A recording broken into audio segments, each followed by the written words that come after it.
Hello there, and welcome to a Monday edition of the show. So glad to have you, whether you're listening on your radio, streaming the show online at extrasports1300.com, or you've downloaded the Extra Sports 1300 app to do your listening.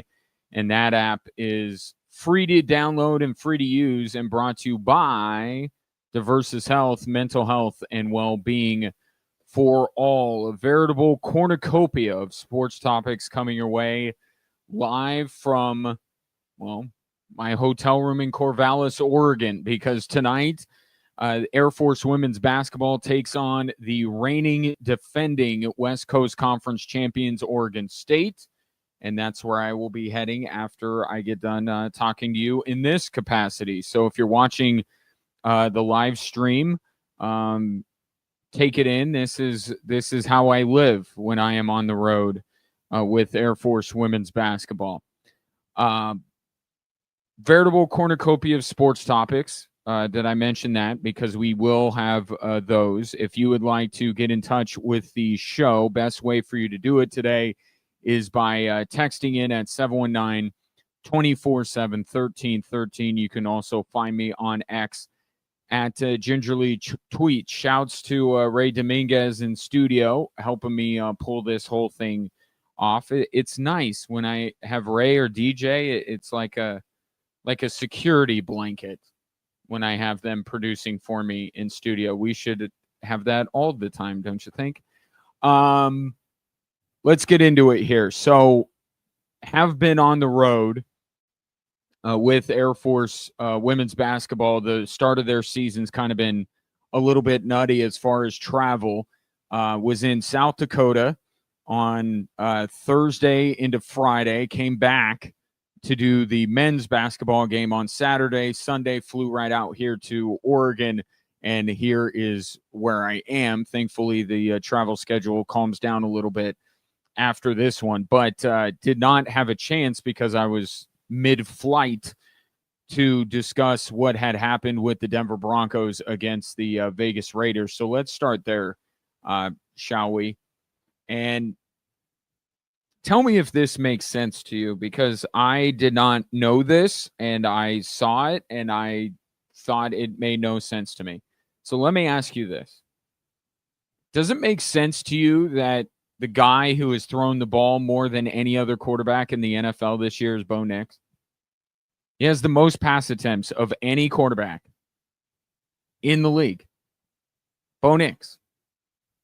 Wasn't this offseason supposed to be about getting a running game for him, take some of the pressure off, which I took to mean Bo Nix is going to be throwing it less, or at least not throwing it more than every other quarterback in the league. But he's throwing more. And you could say that they've been trailing in games, because they have quite a bit in the fourth quarter. But it's not like they're, other than really the Giants, maybe the Eagles game, were they trailing by a significant amount to where you're like, well, the Broncos got to keep throwing. Thursday wasn't a game where Bo Nix had to throw it a ton. The Houston game, it was a one-score game going in the fourth quarter. That's hardly a fourth quarter comeback. So it's not like Bo Nix has been perpetually in these situations where he has to keep throwing the ball, and yet he leads the NFL in pass attempts, which is okay, except, one, that's not what the Broncos are supposed to be, but two, what you're seeing as Bo Nix is throwing the ball more, you're seeing regression. Now, you're not going to see a lot of it from year to year, what he is last year to what he is this year. But I think the Dallas game has kind of warped the perception around Bo Nix a little bit, because that was such a prolific game.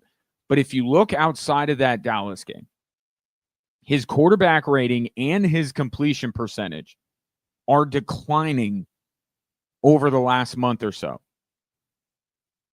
Interceptions have gone up the last 3 games. And if you zoom out and look at the entirety of this season, you will notice that maybe some of the numbers look better than they did last year. But he has thrown for fewer touchdowns, more interceptions, has a lower quarterback rating and completion percentage than the 2023 version of Russell Wilson. The guy that Sean Payton couldn't wait to get out of Denver. That's not a blind quarterback taste test or whatever they're calling it these days. I'm not in the visual world that often, so I don't know when they put up the stats. It's hard to do it on radio, but just know that his numbers are behind that of Russell Wilson just a couple of years ago. And that's not a great thing to say about Bo Nix. But yet, here they are with an 8-2 record instead of the 5-5 record they had with Russ in the first 10 games of the 2023 season. So how can this be? Bo Nix is regressing. Bo Nix is throwing it way more than he should be, yet the Broncos are winning a lot of games, as many as anybody in the NFL. Here's the one reason above all else: predictability. And predictability isn't necessarily a good thing. It's not necessarily a bad thing. It's predictability. It's that you know what's going to happen. Even with Bo Nix declining over the last month, and certainly you can't say that he's taken a step forward in his development, as some expected him to do in year 2. Sean Payton can still deal with it. The Broncos in totality can deal with it because, as opposed to that 2023 version of Russell Wilson, the range of outcomes is smaller, which was the whole point of getting rid of Russell Wilson.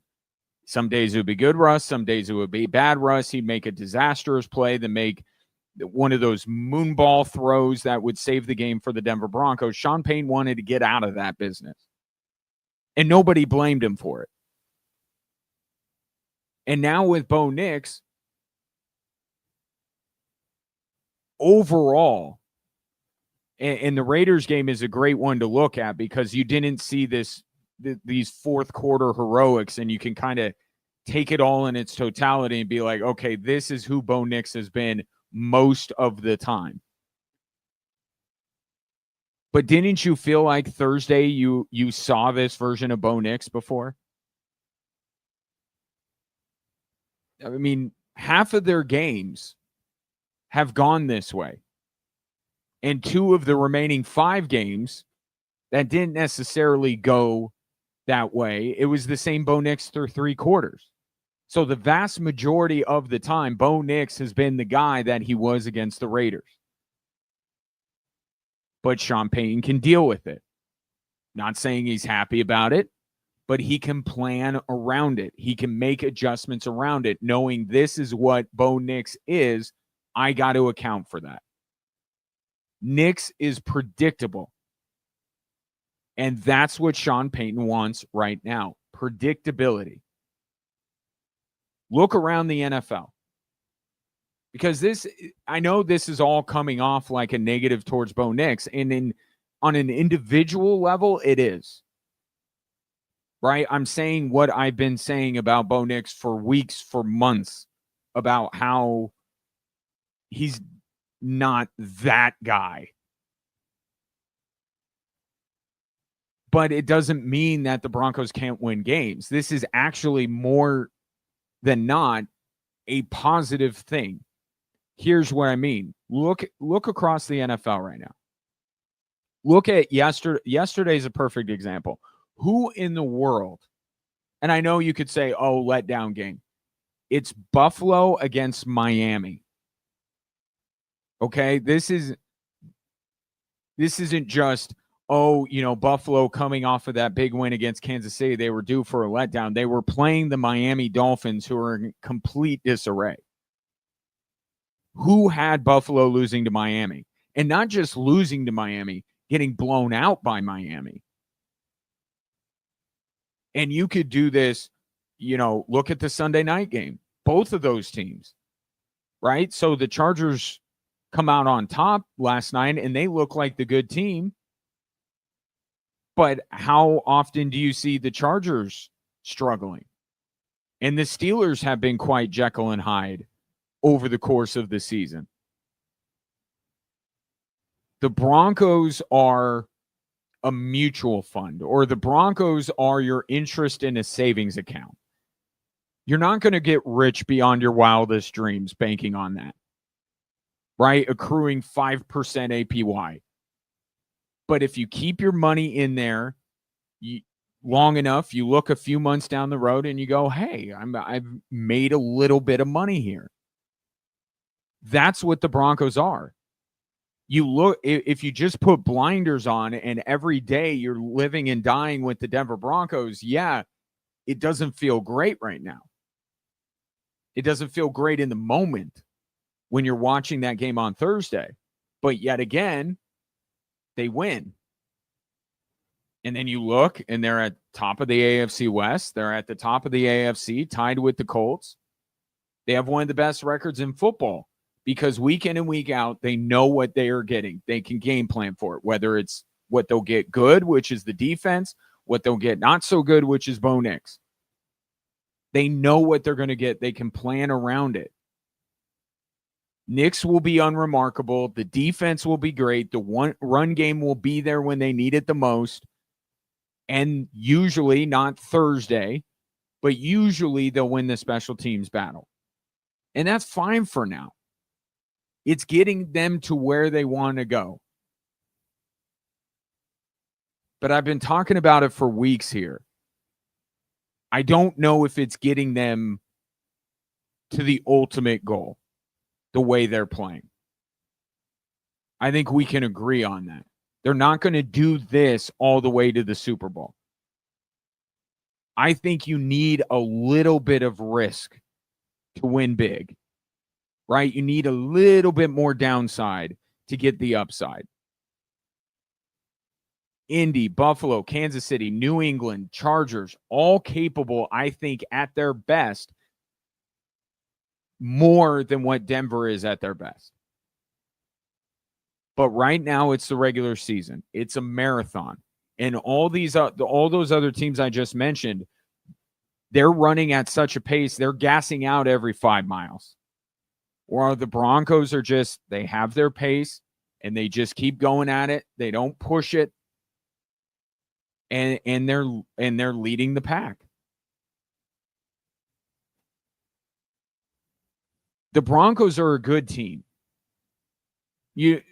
I'm not going to get so fixated on Bo Nix. He's obviously the number one person we talk about, and I know that most people in Broncos country were talking about Bo Nix after Thursday night's game. But the Broncos overall are a good football team. Okay? But all good football teams have some weaknesses. The Broncos just happens to be at quarterback. That's not great. If the Broncos are going to win that sprint, that is the NFL playoffs, we put the marathon behind us, and it's just sprint, one game. Right? One game for everything. No tomorrow. I don't know that the Broncos can keep doing this throughout the playoffs. But right now, it's good enough. They keep winning. And they have a great chance, and we'll get into it more during the week, but they have a great chance of beating Kansas City. Playing the same way they do now. But the playoffs are a different animal. And there are almost a handful of teams in the NFL that I look at, and when I see their best, I'm like, that's better than anything I have seen from the Denver Broncos.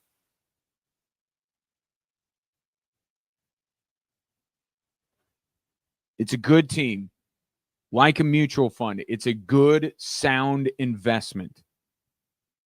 But is it going to pay off big? That's what I continue to doubt, and certainly Thursday night's game did not move me at all from where I've been for a number of weeks.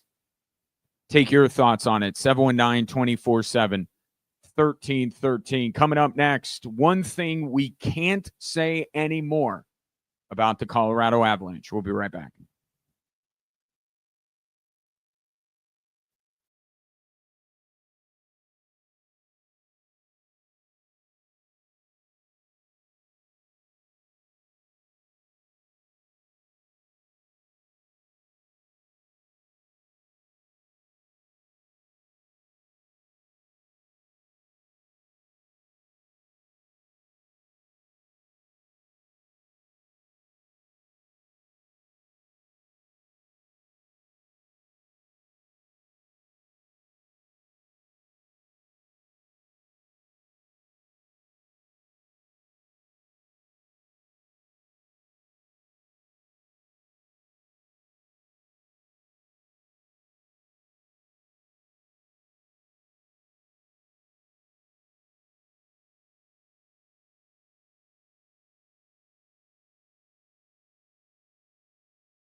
We got a new batch of nominees for you for the Extra Sports Athlete of the Week, sponsored by Blackjack Pizza and Salads. They are, in no particular order, Reagan McCrae of Cheyenne Mountain Cross Country. She's a state champion. Oliver Horton of Coronado, I believe, is our first repeat nominee. And that's perfectly allowed. And Oliver has had such a phenomenal season. He probably deserves to be nominated more than once. He runs for Coronado. He also state champion in the Cougars as a team state champion. So congratulations to them for that. Ellie Wagner of Evangel Christian Academy. She plays volleyball for them. And Cameron Tertullian from Mesa Ridge Football. Those are our four nominees that you yourself nominated. And if you would like to vote for them, please, by all means, do by going to extrasports1300.com. That is our Extra Sports Athlete of the Week, sponsored by the fine folks at Blackjack Pizza and Salads. I think you would agree that overall this Avalanche season has gone quite well. Yes. Nathan MacKinnon is playing at a Nathan McKinnon-like level. He was named the NHL's first star of the week. He's putting together an very early MVP case. Although I think there's a guy in Vegas in Jack Eichel that has probably gotten into the pole position on that, but it's a long season. So a lot is going good. I think the power play still obviously a work in progress. And then there's been this other thing, and that was overtime. The Avalanche going into last night's game against the Canucks were 0-5 when a game, and let's just call it what it is. I know it goes on in the third column of the ledger. It's not technically a regulation loss or doesn't count the same. You still get a point. I get all that. And that's why I don't know that panic was necessarily setting in with Avalanche fans when it comes to overtime, but those are losses. And to this point, that's the only way you can beat the Colorado Avalanche is get past 60 minutes. It's quite a unique phenomenon that was going on. Well, that's all done now because the Avalanche last night, despite a late tying goal by Vancouver, go into OT and they win. And the guy who scores the goal to win the game for the Colorado Avalanche, their first overtime victory of the season, it's not Nathan MacKinnon. It's not Cale Makar. It's not Marty Necas. It's not Gabriel Landeskog, who desperately needs a goal. It's not Valeri Nichushkin. It's not Arturi Lehkonen, who was terrific last night. Go down the list. Name some others in your head. And then go down the list a couple more. Gavin Brindley played the hero for the Colorado Avalanche last night. He scored the overtime goal. One of the least likely heroes that you could think of for this Avalanche team. He's the one that wins it. Which brings up a couple of things. One, it just, to me, underscores the silliness of NHL overtime. Or just hockey overtime. During the regular season, because I see this in the college game. You know where I stand on it. I think 3-on-3 overtime is silly. I think the shootout is sillier, but I do understand the utility of it. We're trying to get through all of these games. We don't want teams playing, 5 overtimes in a random game in November. So I understand that. And I also understand that I live and I'm happy to live in America where we don't tolerate ties. So I get it. I think people should be more lenient in regards to the tying thing, but fine. We don't like ties in American sports. That's fine. North American sports, I should say, with Canada being heavily involved in hockey. So I get all that. I don't like it, but I get it. But one, the fact that the Avalanche kept losing these games was bizarre. was goofy. There's no rhyme or reason to it. I've seen people try to analyze what happened. Why are you analyzing? I don't get why anyone analyzes a shootout or 3-on-3 overtime.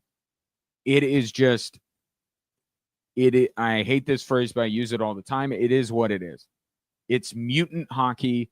It shouldn't be allowed, but it exists, and anyone who can like point to something and say this is why, I think they're grasping at straws. It's just silly. You're playing 3-on-3 with the goalie in each goal on this huge sheet of ice. Here's my explanation of why the Avalanche kept losing in overtime. Because bleep happens.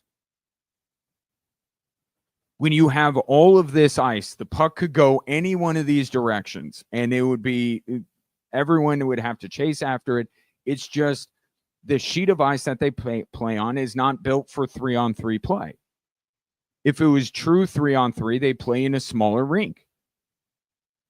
But they don't. So it's this mutant form of hockey, and there are a lot of variables, and a lot of stuff can happen. And it is just a bounce, especially when it's sudden death. It's just a bounce here and there. And the bounces weren't going the Avs' way. I never, like, the power play is something different. The power play you got to get into, you got to dig into it. Because here's the thing about the 3-on-3 overtime and the shootout. When the games really, truly matter or matter their most, that stuff's going to be gone. So to look at this as some sort of a warning sign about the Colorado Avalanche, it's nonsense. It's a skills competition. It's entertainment. When the playoffs roll around, it'll be 5-on-5 overtime. And oh, by the way, the Colorado Avalanche are the best 5-on-5 team in the NHL. So I never looked at their struggles, if you want to call it that, in overtime in the shootout as any kind of like warning sign of, that this team's not going to win. The power play, you can go there, not overtime and the shootout during the regular season. It's just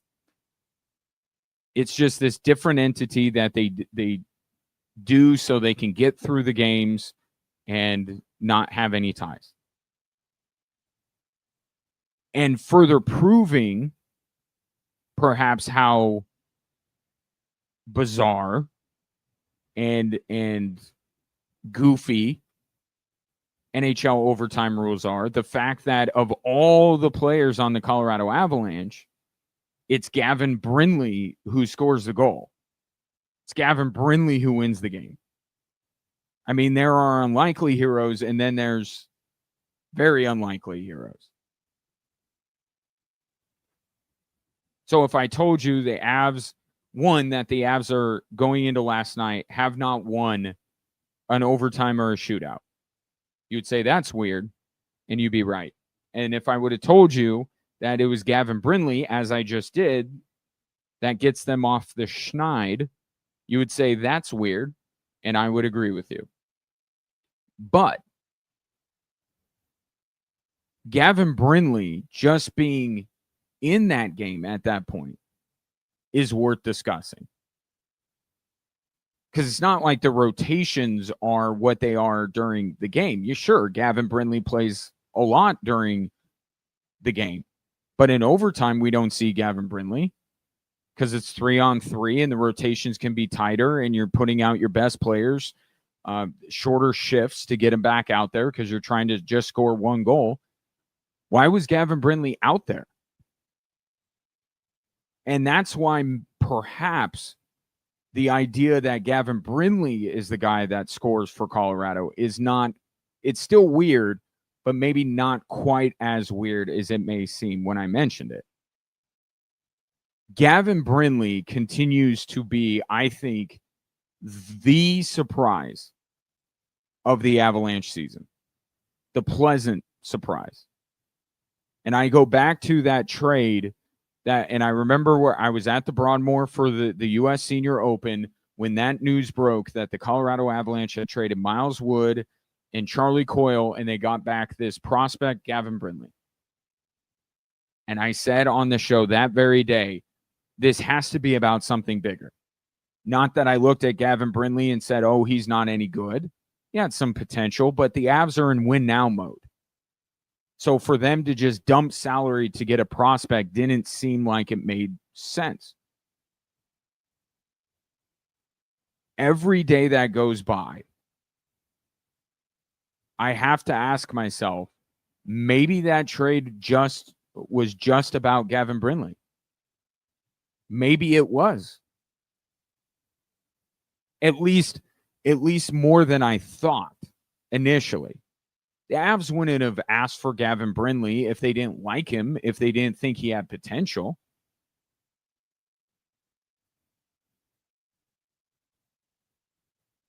But maybe they liked him this much. But for me, he's been the biggest surprise by far.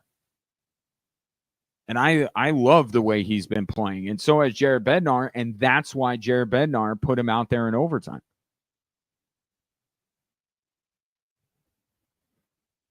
Two things that haven't really gone the Avs' way: the power play and overtime.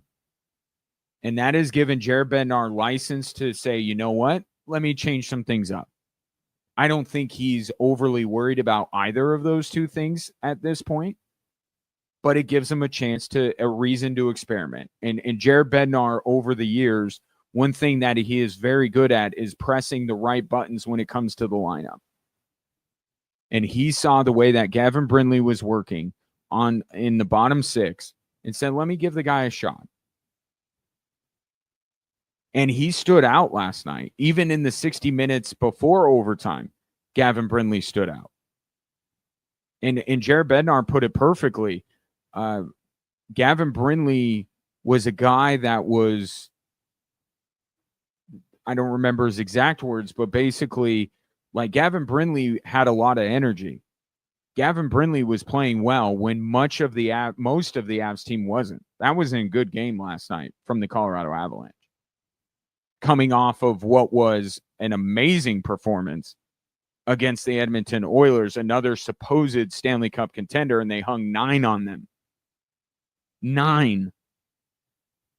One night after that, yeah, you could understand why maybe the Avs weren't quite clicking, but Gavin Brindley was. And Jared Bednar goes, you know what? I'm going to reward the guy and give him an opportunity. And once again, Jared Bednar pushing the right buttons. Gavin Brindley, maybe a thing now on 3-on-3. I mean, why not? I mean, he's earned that. You gave him an opportunity. You don't give a guy like that an opportunity, and then if he does well, say, okay, thanks for your help. Thank you for your contributions. You're going to be on the bench now in overtime. No, Gavin Brindley in overtime's got to be a thing next overtime game. Good to see a guy like that get an opportunity, and great to see him make the most of it. But we can put that behind us now. The Avs not winning in overtime. That's done now. They did that. One other thing Avalanche related. Cale Makar said something last night. I don't know if you caught it. It was on the postgame show. Here, I wrote down the quote because it stuck out to me, and it speaks to what that game was last night. It was a letdown game after an all-world performance against Edmonton. The Avs were not sharp. They were not. But Cale Makar, after the game, had these 4 words that really stuck out. It's different this year. And then he went on to add that these games last year, if the Avs, a game, imagine the same situation, Avs coming off of a huge win, showcase game, maybe they beat Edmonton or Vegas or Carolina or Dallas or something like that. They have a big performance or they beat a really good team, and then the next game they're a little, off. Right? Cale said last night that in a similar situation last year, the resilience that they showed, and I think he's specifically talking about the fact that Vancouver scored the tying goal to send it in overtime. Avs were up in that game. They concede the goal late, and they have to go into overtime. What Cale Makar is saying is, look, last year we probably would have let that one go. Right? Go into overtime, they score quickly, and we just take our road point and go home. Not last night. And I think that that's a very telling statement from Cale Makar, speaking to the mentality of this team. And then he closed by saying, everybody cares that much more. This is a team right now, and you could talk about their struggles on the power play. You could talk about the fact that they hadn't won in overtime or the shootout, but I explained at the top why you shouldn't read too much into that. Look at the effort that they're putting in. Are they trying to win in overtime? Yes. They just weren't. Bounces weren't going their way. This is a team right now, and every so often I'm kind of reminded of this. They have a performance like this where, and Cale Makar intimated it perfectly, but it just, there's an intent with this team. And I would throw in the Nuggets, who I want to talk about in a little bit too, to this. There hasn't been a game, maybe other than the Boston game, that second Boston matchup, where you go, yeah, the Avs they're letting this one go. And look, over the course of an 82-game season, it's going to happen. It happens to the best teams, right? Michael Jordan's Bulls lost to the Denver Nuggets the year they lost 10 games. Okay, it happens. You don't love it, but it happens. I just don't get that sense with this team. They're going to get beat. They've been beat multiple times this year. But they're not, to Cale Makar's point, they're not letting games go. Even if they don't have their best, they work towards it, try to figure out a way to muck it up and find a way to win a game. They are a team that just doesn't seem like they want to leave any points on the table. And I think it's because they understand how important it is to have a game 7 against a particular team that calls the state of Texas home, how important it is to them that game 7 is in their building.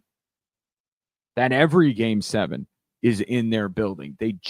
They're playing. It doesn't look great every night, but they just overall look like a team that isn't willing to concede anything. They want to make teams earn it. And even last night, when they clearly did not have it for the vast majority of the game, they still pushed and they still figure out a way, thanks to Gavin Brindley, to pull out a hockey game that, if you watch that 60 minutes, they probably didn't deserve to win. 719-24-7-1313. Take your thoughts on the Avs finally getting the proverbial monkey off their back with the win in overtime. What else did I miss while I've been on the road? Oh, the Rockies did something very interesting, and I mean that legitimately. It's legitimately interesting, the hire that the Rockies made on Friday. I'll get into that next here on Extra Sports 1300.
Drive Time Sports on the road in Corvallis, Oregon, coming up tonight. Air Force women's basketball taking on Oregon State.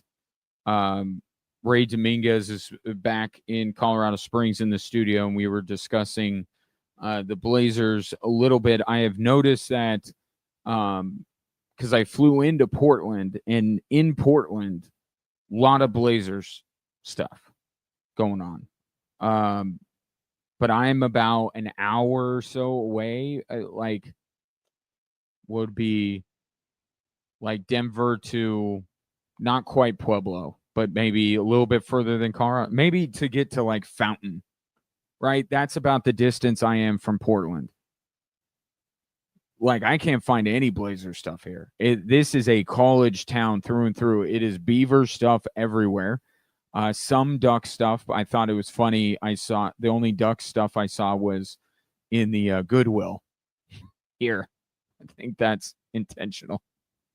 Or somebody, some relative made the mistake of buying Ducks gear for someone that lives in Corvallis, and they're like, "Yep, that's going straight to Goodwill." So definitely college town here. It's cool though. I like it. I feel like Oregon has a similar vibe as Colorado, right? Which is why I think I like coming here. I was out here for 2 games last year, 1 game tonight, but that's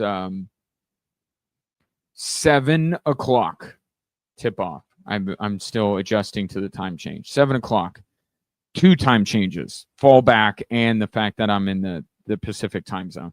7 o'clock tonight, Falcons and Beavers here on Extra Sports 1300.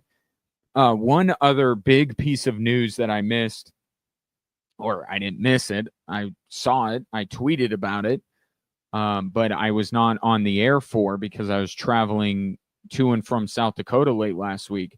The Rockies made a decision on who will run their baseball operations.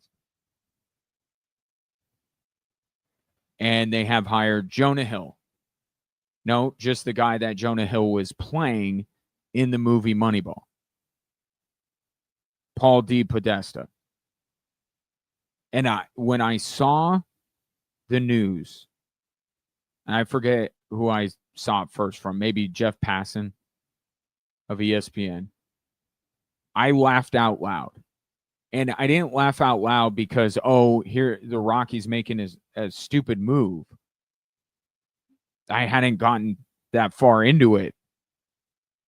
But I laughed because I believe just a couple of weeks ago, and I've said this on multiple occasions, figuring out the Rockies is the new Moneyball. Right? This could be the biggest baseball development since Billy Beane and Paul D. Podesta did the whole thing in Oakland. I mean, legitimately, it is, because it is this puzzle that no one has been able to figure it out. No one has really, other than a couple years here and there, even been able to put together. I mean, think about it. Forget sustained success. How many years would you label just in a vacuum as successful at 20th and Blake in the entirety of their history? Less than 5? So, I mean, the Rockies have been, and you know this, so screwed up that we don't even know that there's a formula for single season success at 20th and Blake. We don't know that. I mean, we think it's draft and develop, but that's kind of universal, right? Every team you draft and develop. Teams that draft and develop tend to do very well. But nobody's figured out how to build a good team at Coors Field, even for one season, really. Or at least what we thought was the way to go in a year or two isn't anymore. So that's why I laugh, because I've been talking about how figuring out the Rockies is like the new Moneyball, and here the Rockies go, and they hire the supporting actor for Billy Beane. all those years ago. Paul DePodesta, the guy that Jonah Hill plays in Moneyball. So that was my initial reaction. And I got into it, and I went down. I could tell you, I've spent so much time diving into Paul DePodesta, and he's going to meet with the media on Thursday. So we're going to hear from the guy. But the initial reaction nationally was he's out of Cleveland. I don't know that you should look at what Paul DePodesta did in Cleveland with the Browns, a football team, and say, oh, because he failed there, he's going to fail here. The better question is, why did Cleveland hire him in the first place? Why did a NFL team hire a baseball guy? The Rockies are actually hiring him for something he is qualified to do. Why the Browns? And if you're a Browns fan, you can let me know why he was brought in the first place. He must be buddies with Jimmy Haslam. But I don't think you look at the reaction coming out of Cleveland, which is basically hallelujah or ding dong, the witch is dead, and say, oh, this is a terrible hire, because he was miscast in Cleveland. He shouldn't have had that job. So I think you could take away the football part of his career and focus on the baseball. And then you go into, well, what's the last high-profile baseball position he held? He was in the front office of the Mets and I think the Padres, kind of behind the scenes. The last very visible job he had in Major League Baseball was with the LA Dodgers when Frank McCourt was just becoming the owner. That's how long it's been. And it was a mixed bag. He made some really good moves. They won a division title, and then he made some more moves that look curious. And the Dodgers kind of fell flat on their face the next year. And Frank McCourt, who just bought the team for a lot of money, decided to axe him just 20 months into his gig.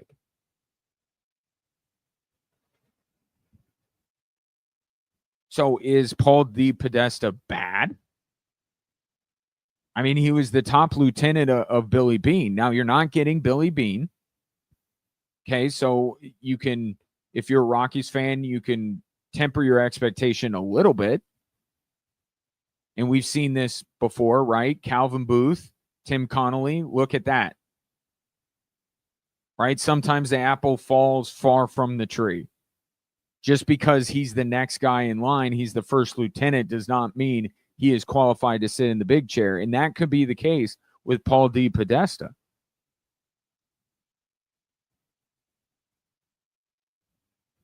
But what I think that the Rockies at least deserve some credit for, it looks like they're trying to actually do this the right way. Because one thing you could say about Paul DePodesta is that he is very analytically driven. And the Rockies, according to Jeff Passan in his reporting, are, in some people's minds, a decade behind in terms of information gathering and analytics. A decade behind. That's how badly this franchise has screwed up. And they are bringing in a guy that is very much about analytics. I can't imagine they're giving him, he would take this job. I know some people are saying, oh, he's just, he was going to be fired in Cleveland. All the reporting I see coming out of Cleveland is that he left of his own volition. Perhaps he could see around a corner, but this is not, hey, I'm going to be out. Now, Andrew Berry, Kevin Stefanski, we'll see. I don't think Paul DePodesta takes this job if the Rockies aren't committed to entering the 21st century when it comes to baseball analytics. And Paul DePodesta is hiring a general manager underneath him, which I kind of hope will be Adam Ottavino, who I had just talked myself into the idea of him getting the gig. But Paul DePodesta is going to be the president, like when Tim Connolly was the boss and Calvin Booth was underneath him. So you hire an analytically driven guy, and he's going to make a general manager hire, which I hope is Adam Ottavino, because like I said, I talked myself into it, and I'm all for it.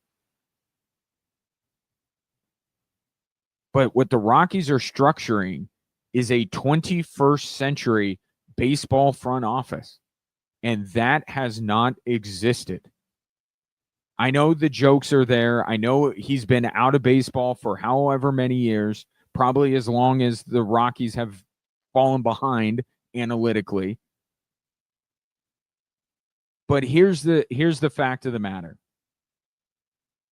The two guys that were in on that job, the guy from Cleveland and the guy from Arizona, they said no.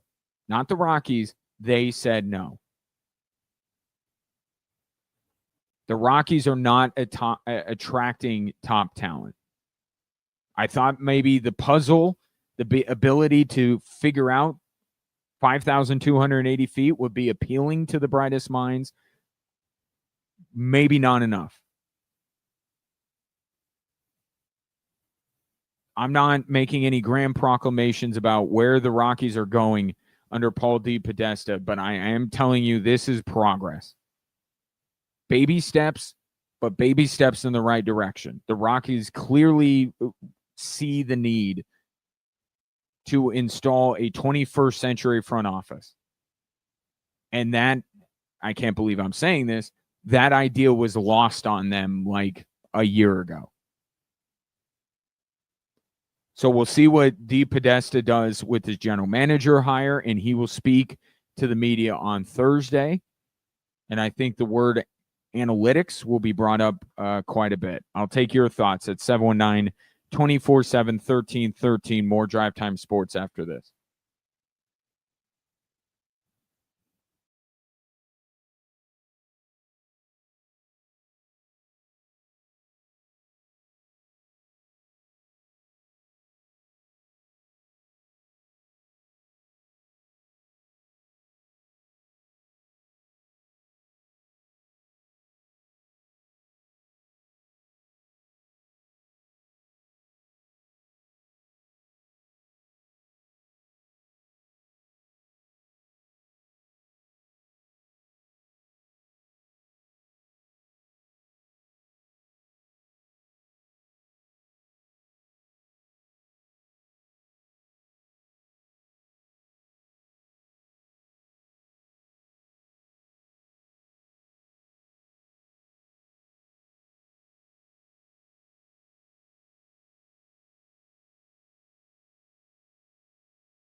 Welcome in hour 2 on this Monday edition of Drive Time Sports. Glad to have you. Appreciate you watching the show on our social media platforms, whether it be YouTube, Twitter, Instagram, or Facebook.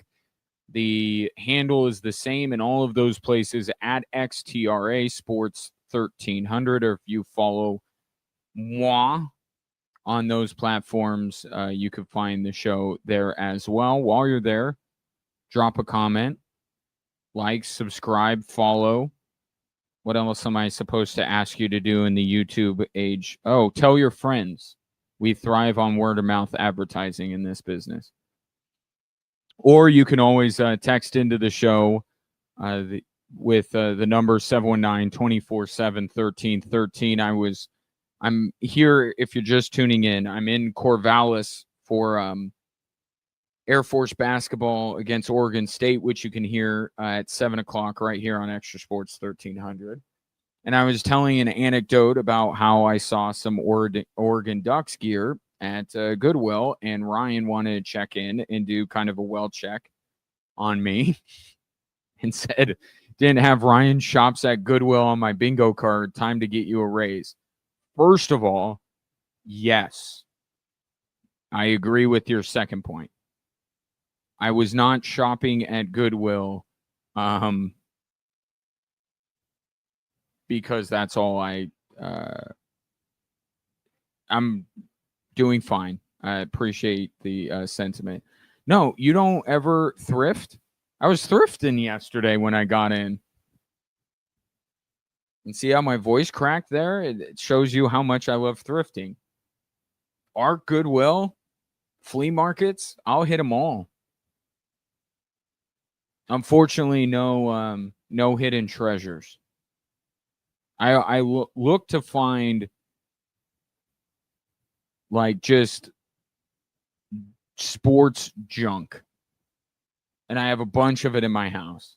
Like anything that is like any jerseys of like failed. Well, I think I've told this story before. I own one painting that wasn't painted by my kids when they were 5. The one painting I have is of Steve Nash, Dwight Howard, and Kobe. Remember when that trio came together and how much of a disaster it was? I saw that in a store. It was in the Citadel Mall. And I went, I have to have that. So that's kind of what I'm looking for. If there is a jersey like of who would be a good one? Like if I ever found a Nicolas Skidishvili Nuggets jersey or Rafe LaFrance, like any draft bust, Jamarcus Russell, like if I can commemorate that, I'll do it. Any kind of kitschy sports item, that's what I look for. And unfortunately, here at the Goodwill in Corvallis, all I could find is unwanted Oregon Ducks gear, and I have no use for that. So appreciate the sentiment. No, I choose to go into Goodwill because I am looking for treasures. Highly recommend. It's a fun pastime. All right, now that's all sorted out, because I know Ryan may have texted him, but you were thinking it as well. Look, with the Denver Broncos conversation, and I started the show today by talking about how Bo Nix is regressing over the last month. His numbers are going down. His quarterback rating's going down. His completion percentage is going down. And just from an eyeball test standpoint, tell me that the Thursday game against the Raiders was not maybe the worst you've seen while still somehow winning the football game. Like, that was the worst win of the Broncos season. I think we could agree on this. Now, it's a troubling trend because this is a game coming up on Sunday where not only Bo Nix, but everyone on the Denver Broncos needs to be on their game. So there's that aspect to it. This is not the week for Bo Nix to be on a month-long regression. And I'm sure it'll be a big talking point this week about how Bo Nix needs to be better than he has been, Cowboys game notwithstanding, if the Broncos are going to knock off the Chiefs. But if you look at the big picture here, I feel like our Broncos conversations over the last few weeks have a very distinct theme. And it's, they're not okay, but it's okay. Right? They're not okay, but it's okay. They're 8-2. We can have the big conversations about what they'll do in the playoffs or what they won't do. And we're going to get to that point, and it's going to be disappointing for Broncos fans to see this team bow out in the playoffs probably earlier than a lot of them would at least like, if not expect. We're heading in that direction.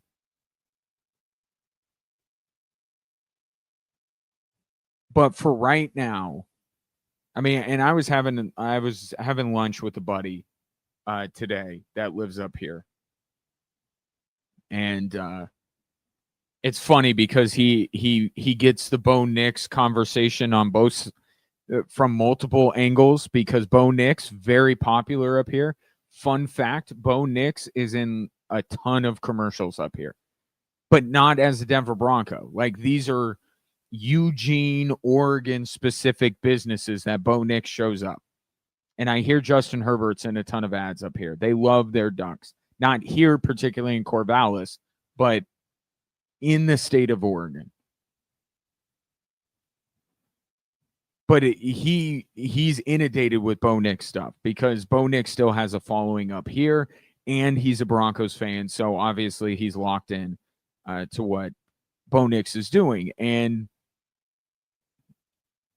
I think he gave me some proper perspective because we get so in the weeds here.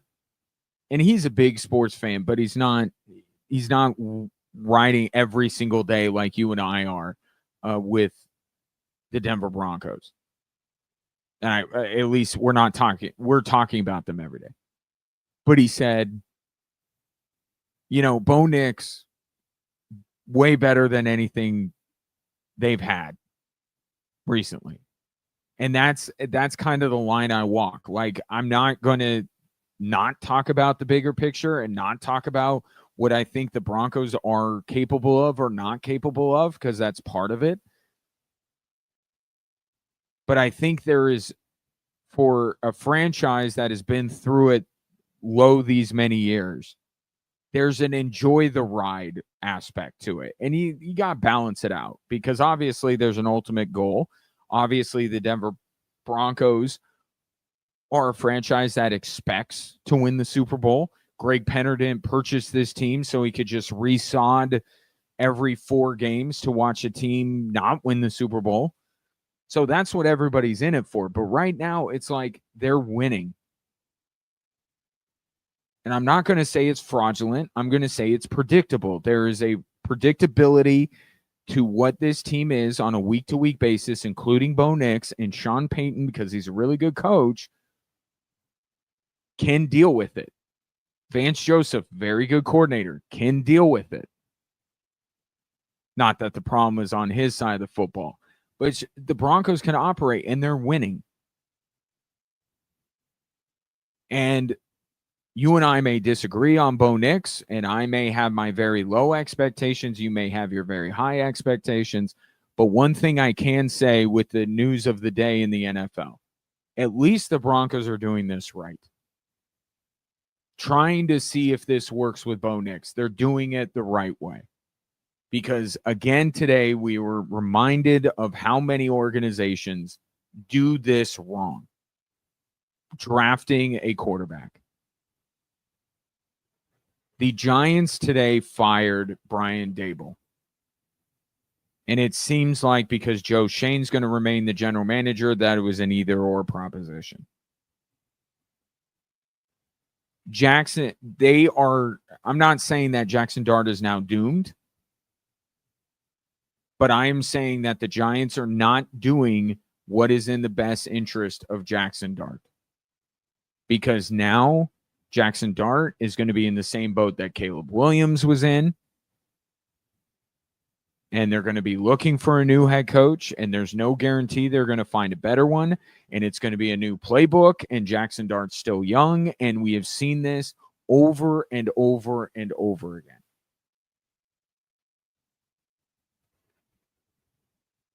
And the counter argument from these organizations, and I'm sure the Giants will say the same thing. Well, we can't just keep throwing good money after bad. If we don't believe in Brian Daboll, then we got to let him go. And I understand that. But I will counter with, then why did you draft Jackson Dart? Why are you playing Jackson Dart now? Why are you giving Brian Daboll the ability to draft a quarterback in the first round, knowing that he will at some point play him in order to try and save his job? Now, it didn't work, but we've seen that playbook as well. Why did you allow him to do this? Was Jackson Dart such a transcendent talent that you couldn't bear the thought of punting on a quarterback for another year? You brought in Russell Wilson. You had Jameis Winston. If Joe Shane, let's say that Joe Shane was safe all along. Okay, shouldn't Joe Shane step in and say, no, we're not going to do this?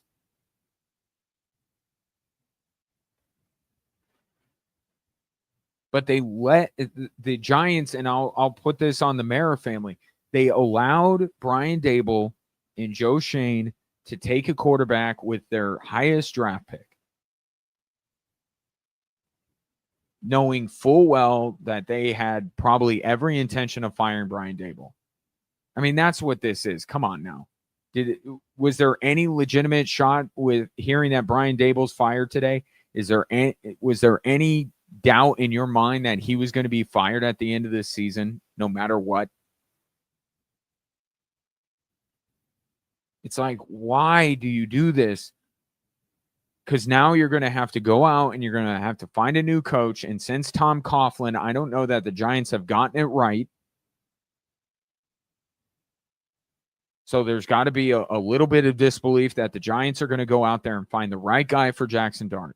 But they're going to look at the Chicago Bears and they're going to say, it looks like Ben Johnson's got Caleb Williams pointing in the right direction, and they're not wrong.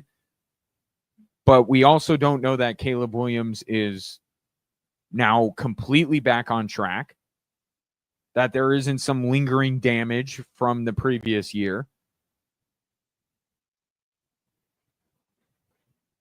But these teams just keep doing it, and then they sit there 2 years from now, 3 years from now, and go, why can't we figure this out?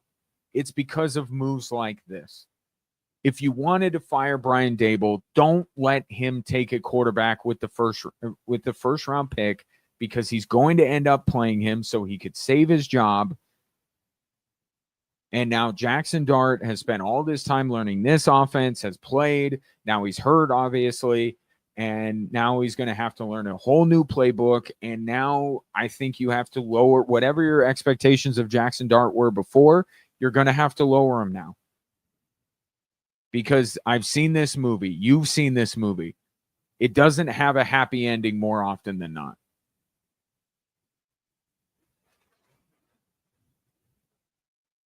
It doesn't.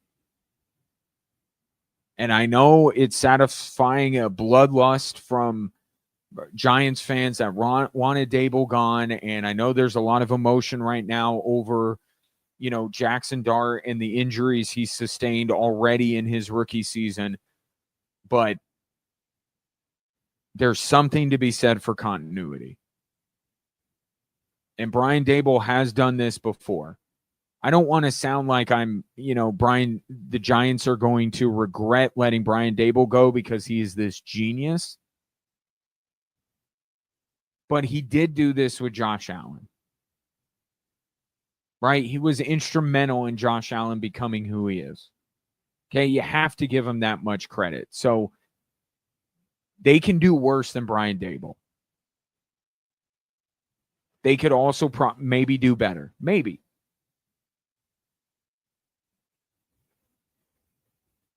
But we keep talking about how organizations need to take more of the blame for screwing up these young quarterbacks.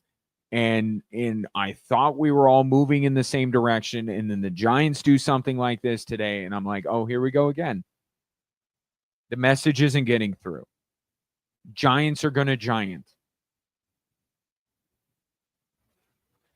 And now, and the guy that pays for it is Jackson Dart.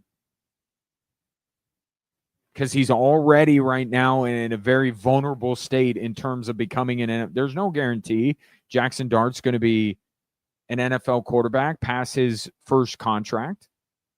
There's no guarantee that Caleb isn't, or Bo Nix, or any of these guys in this draft class. There's no guarantee for any of them right now. So he's already in that vulnerable state where we're trying to figure out whether he can actually hack it at the NFL level. You like what you see from Jackson Dart, but we've seen one-hit wonders. We've seen rookie years, and then year 2, 3, they fall off a cliff.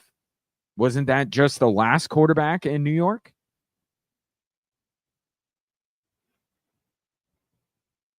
But the teams keep doing this, and then they wonder why they can't figure it out. Well, this is why. Because you let a lame duck coach take a first-round quarterback, and you had every intention of firing this guy at the end of the season. You should have just played out the string with Russell Wilson. I know he's infuriating to coach. Sean Payton will tell you the same thing.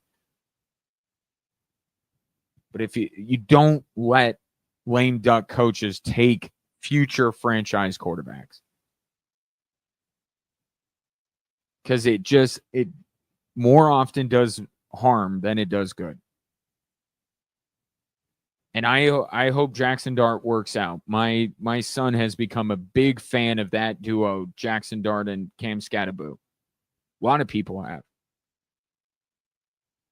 But this is why more onus needs to be put on organizations for screwing it up when it comes to drafting quarterbacks. And getting back to the Broncos, at least Bo Nix isn't fine, but it's fine because at least the Broncos are going to – Sean Payton's not going anywhere. They're going to see this thing through. Do they end up making a change at quarterback in the next couple of years like Colin Cowherd seems to think? Maybe. But at least they're giving this a real try. And it's not, hey, Sean Payton, draft your quarterback, and now we're going to fire you and bring in a new guy. What is it that Sean Payton always talks about? 20 teams in this league have no chance of winning because of ownership. Exhibit A, the New York Football Giants. 719-247-1313. Coming up next, let's talk about the what's going on with the Denver Nuggets right now. Is it possible that not only is the Nuggets bench better, but the Nuggets bench being better has made Nikola Jokic better? Talk about that next on Extra Sports 1300.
Welcome back, Drive Time Sports, live from Corvallis, Oregon. Love this part of the country, like being up here, and I hope that the Air Force Falcons make it a worthwhile trip with the victory tonight, which will be a huge one over Oregon State. That's coming up at 7. I was going to talk about the Nuggets, and I will.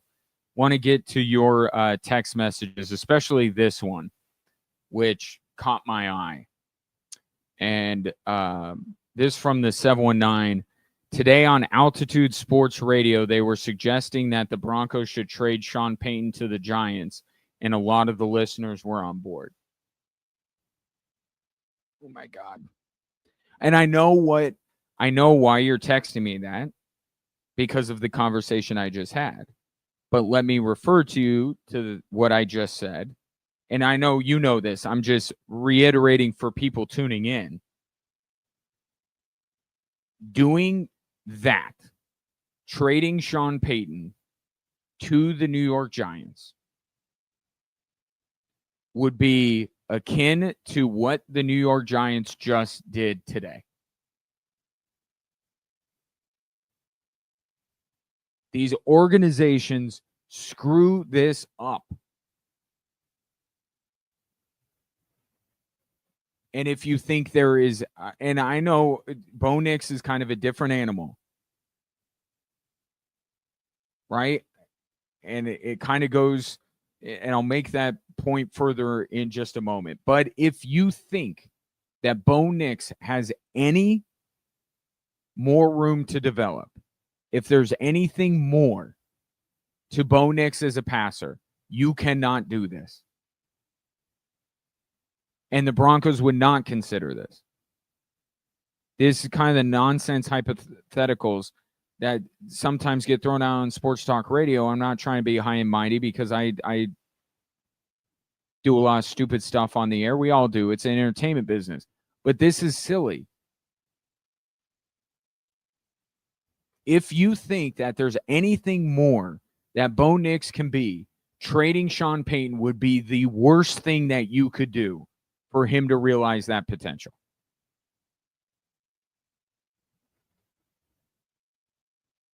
And I have said this before. I think Sean Payton is coaching Bo Nix, the thrower of the football, exactly how he should be coached. I think this is who Bo Nix is as a thrower. And I have said that Sean Payton should let Bo Nix run the ball more. And I continue to say that, and I understand the injury risk. I see quarterbacks that are better than Bo Nix, that are more valuable than Bo Nix, that are running the football more than Bo Nix.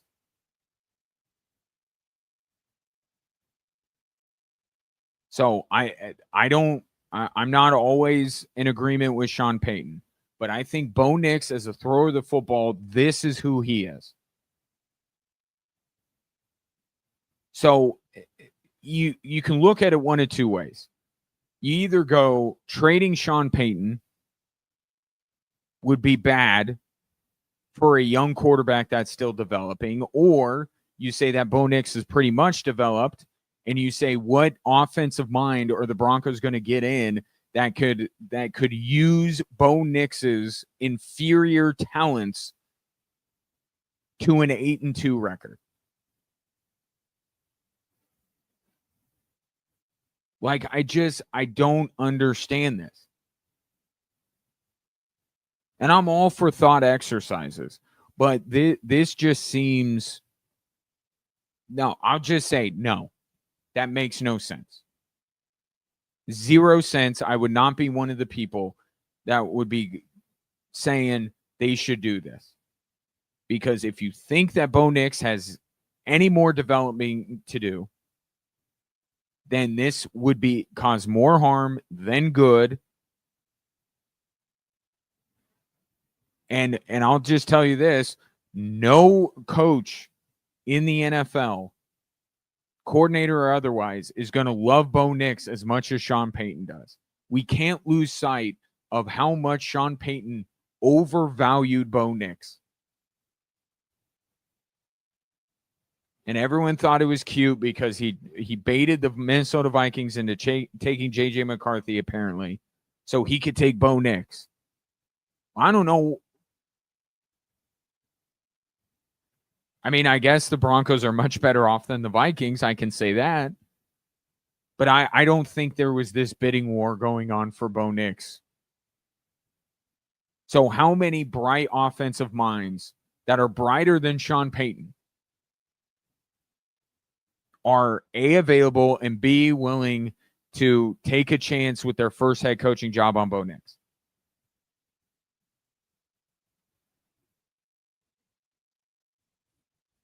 So there's no, and I think is Sean Payton not doing a good job? Like, overall, is he not doing a good job? Because I feel like they're 8-2. Maybe it's just me. Maybe I'm reading it wrong. Yes, every coach, like, there's stuff. And if you're a Chiefs fan listening, you can, like, there are times where I don't agree with what Andy Reid does, and he is as close to infallible as any coach in the NFL. No coach is perfect. I don't agree with Sean Payton on everything. I think to make up for Bo Nix's lack of ability to be a good pocket passer, that Sean Payton should let him run the ball more. And I think he'll look better. So, yes, but is that a fireable offense or a tradable offense? You want to go back to the Vic Fangio, Vance Joseph, like, who's the guy that you're going to get? Like, maybe some of the bloom has come off the rose. That is Sean Payton. Right? Maybe he's not this, one of the 5 greatest offensive minds in the history of football, like some people would make you believe, including Sean Payton and his lackeys in the national media. But, man, legitimately, how many coaches in the NFL are you taking over Sean Payton right now? And then how many of those guys are going to be available for the Denver Broncos? 0. So whether it's 1, Andy Reid, whether it's 2, Reid and Harbaugh, maybe it's Kevin O'Connell that you're dreaming of, they're not going anywhere.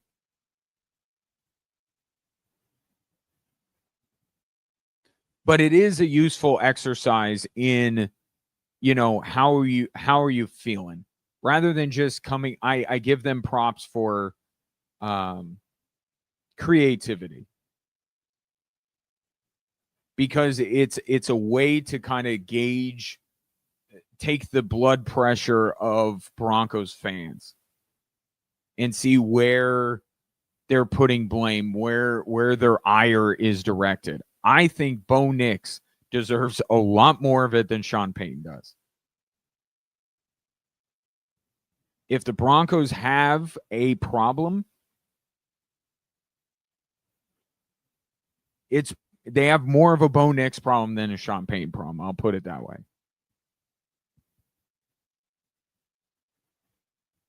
But I get it. Player over coach.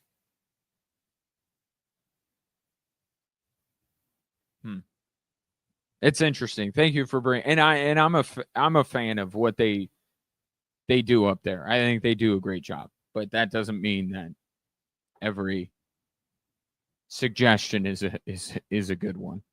That's not a good suggestion.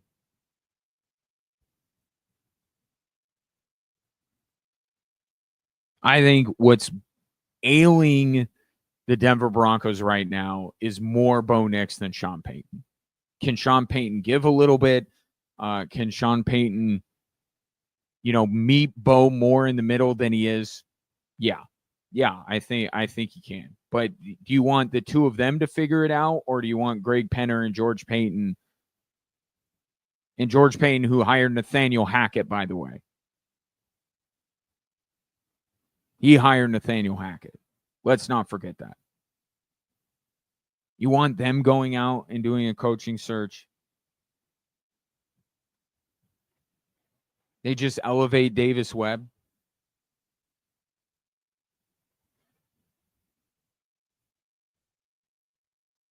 Is Davis Webb behind the scenes telling Sean Payton, Bo Nix has got to run the ball more? Does Davis Webb have the grand plan to fix Bo Nix? I don't think there's any guarantee of that. I get why. I do get why somebody would ask that question, pose that, but I can't. That's not good for Bo Nix if you think that there's still room for him to develop, and it's not good. It's especially not good if you're in the same camp I am, which is this is as far as Bo Nix's right arm goes, this is what it is. And it's not a good idea to let Sean Payton walk out the front door. 719-24-7. 13-13. Back after this.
719-247-1313 is the number. Tom texts in and says, Peyton just needs to run the ball more. Crazy has thrown the most passes in the NFL. Bo will look better if they run more.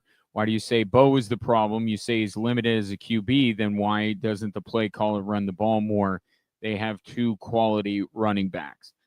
And you make a lot of good points. And when I say, Bo Nix needs to run the ball more, so does J.K. Dobbins and R.J. Harvey, to your point, Tom.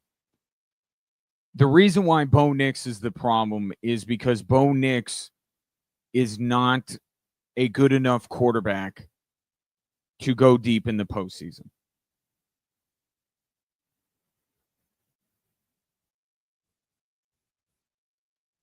Right? He's not becoming the quarterback that Sean Payton hoped he would be. At least he's not on track right now. I agree with what you're saying. They need to run the ball less, but Bo Nix is the problem because he plays in a league where it very much matters who your quarterback is. And I don't think that the Broncos are going to win a Super Bowl by,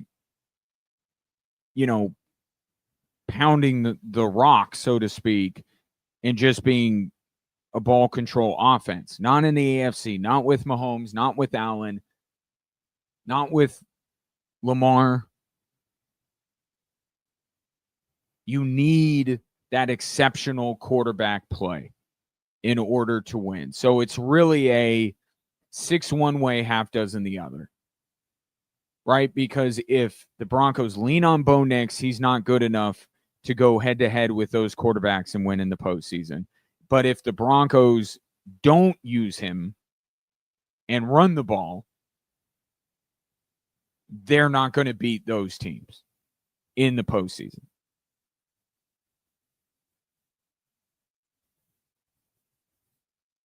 So I think they have a problem in that they don't have the guy that Sean Payton said was going to be one of the 4 or 5 best quarterbacks in the league in the next couple of years. They don't have that. Bo Nix is not on track, and he looks like he's falling behind more than catching up to that. That's why Bo Nix is the quote-unquote problem. But you're absolutely right.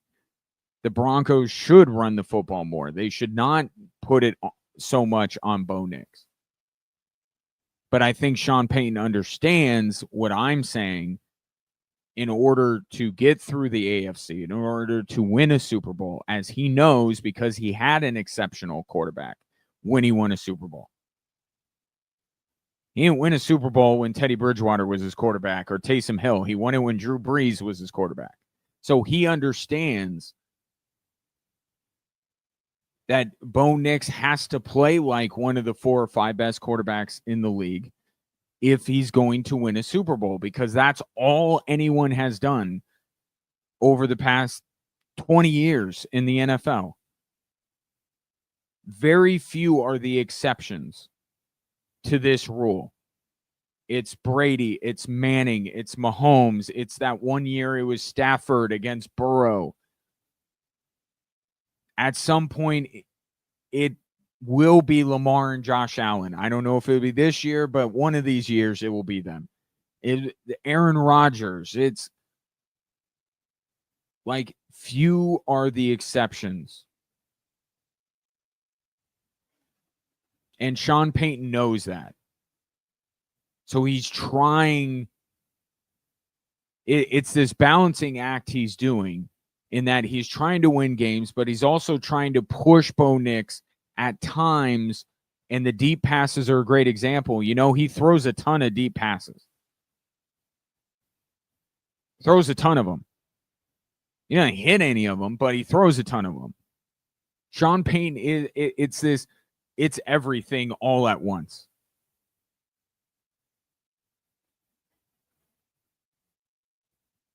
Right? He's coaching him for the most part based on his limited ability, but there are times where he lets Bo Nix do the things that he's going to need to do to go deep in the postseason, and it's just not working.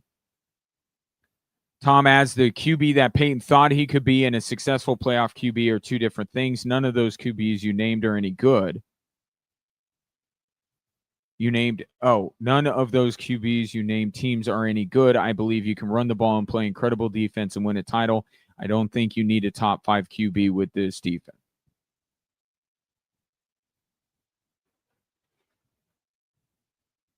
That's interesting.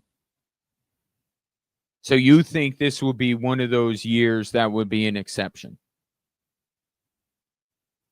Because Baltimore's not that good, because Buffalo's not that good, because Kansas City's not that good. I would argue the Broncos, and they are not at the height of their powers. I don't think any of those 3 teams, I think you can absolutely say that, but are you counting all of them out at this point? And I threw out a couple other ones. How about Indy? We've already seen one matchup, and with Jonathan Taylor and with all the playmakers that Indianapolis has, the Broncos have to be more dynamic.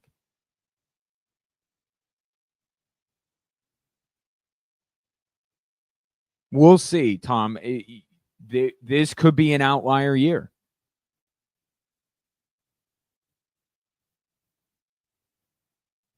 And if you believe it's that, then I see where you're coming from. And I think you're right. I think it's these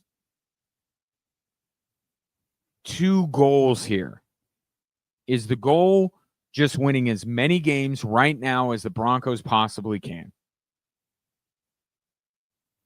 Because that's less Bo Nix. Right?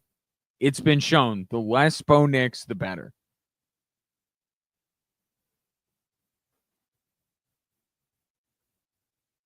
But there's also did the Broncos find their franchise quarterback? And it's a constant tug of war that Sean Payton is doing, that you're doing, that I'm doing.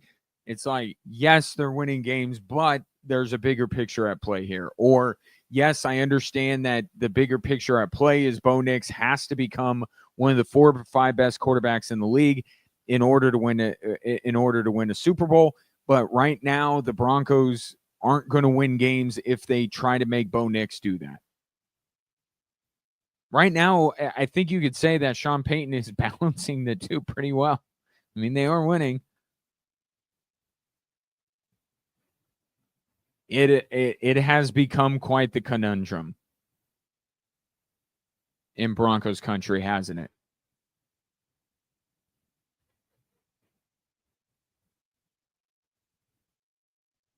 Because it's almost like, are you in the camp of,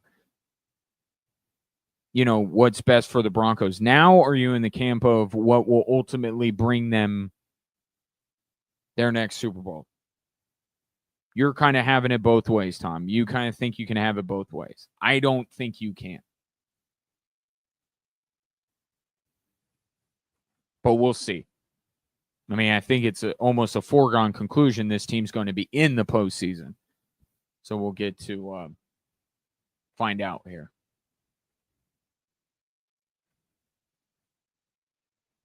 It's crazy. I didn't think we would simultaneously be having a conversation about how Bo Nix isn't the guy, but yet the Broncos are tied for the best record in football. I did not think if you would have told me that the prevailing conversation would be that Bo Nix isn't that dude, I would say the Broncos are probably not having a great season, and yet somehow they are. And conversely, if you told me that the Broncos would be tied for the best record, I would have said, oh, Bo Nix has been playing great, hasn't he?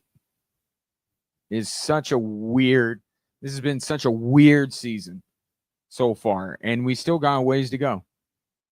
I think I'll say this to close it out because I got to head to the gym here. The basketball gymnasium, not the weights gym. Sunday is this kind of Sunday's a big moment for a lot of different reasons, but Sunday will kind of put all of this conversation to a real stress test here, because the Chiefs are coming off of a bye week. Andy Reid rarely loses coming off of a bye week, yet Sean Payton has 10 days to prepare. And it's Mahomes, and it's the division, and Kansas City probably needs this game more than the Broncos do. Maybe not from a psychological aspect, but from a math perspective. The Chiefs got to beat the Broncos on Sunday. They're running out of time if they want to win the division. I think the conversation we have had for, it feels like a month and a half now, this constant push and pull. Is Bo Nix the guy? No, but the Broncos are winning. But shouldn't they be pushing Bo Nix? Shouldn't they be trying? Isn't he the... All this kind of stuff that we've been doing. Sunday's going to change everything, I think. And this is not a prediction of what will happen on Sunday. It's just more of a, we'll have a game finally where I believe Bo Nix has to play better than he's been playing over the last month, the Cowboys game notwithstanding, for them to win. And if he doesn't do that and the Chiefs win, then that puts everything to rest, and then it's not. And then Bo Nix isn't that dude. But if there's something different with the game plan, if Sean Payton in his, I don't want to call it desperation, but in his eagerness to win this game because of how important it is, he lets Bo Nix, or he doesn't have Bo Nix throw it as much, and he lets him use his legs and do all this stuff, and it works, then there's your argument. See what you did when you just let Bo Nix, you leaned into what Bo Nix does well, which is not using him as much. So Sunday's fascinating. Sunday's going to be fascinating. And we'll talk more about that as the week progresses. For now, I bid you adieu. Appreciate your patronage. My thanks to Ray Dominguez back at the Extra Sports 1300 studios. I will join you again at 6:30 for Air Force women's basketball right here on Extra Sports 1300.